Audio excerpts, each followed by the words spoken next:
ঠান্ডায় দুটোর দিকে উঠে চলে আসেন? আরে ভাই রে, বিরাট কষ্ট তো। চেহারা দেখুন কি কাজ করি। ছেলে মেয়ে কটা? আমার 3 ছেলে মেয়ে নেই। পড়ালেখা করাচ্ছেন?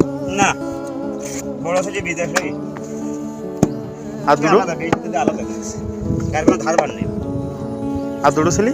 হ্যাঁ, আর ছোটটা এই মেজিটা 5 পর্যন্ত কাজ যায়, পারবে তারা বছর বয়স ঠিক আছে, বুঝছেন? আরেকটা? আর ছোটটা এখন দেখি শুধু ছোট মানুষ। মানে আপনি তো মনে হয় এই কাজ করিয়ে ওদের বড় করেছেন। হ্যাঁ, এই কাজ করি, এই কাজ করলে শুধু তো হয়। যেমন মাঠে 3 দিকে ধান ছেড়ে এই সময় আমি এর মধ্যে কাদের মধ্যে কাটা বান্ধা করে লোকদের ছেড়ে দিলাম। এই সময় ধান করার জন্য কি বাস কাটা মানে তা বড় ছেলে দেখে না?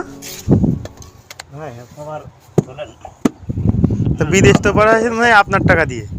না, আমার টাকা মানুষ অল্প, শ্বশুর বাড়ির টাকা দেয়। আমার সাথে ছিল, তারপর আমি কি করবো বলে? তারপরেও আপনি এত কষ্ট করে বড় করেছেন। ও সে যদি না বোঝে তা আমি কি করতে পারি?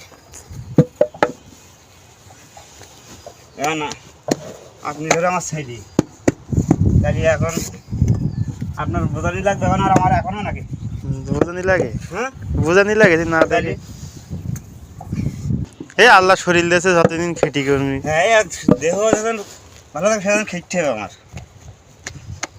তারপরে আল্লাহ পাক কপালে যদি থাকে তাহলে হবে, বুঝছেন? হ্যাঁ, আর নিজস্ব তো কোনো জমি জায়গা নেই,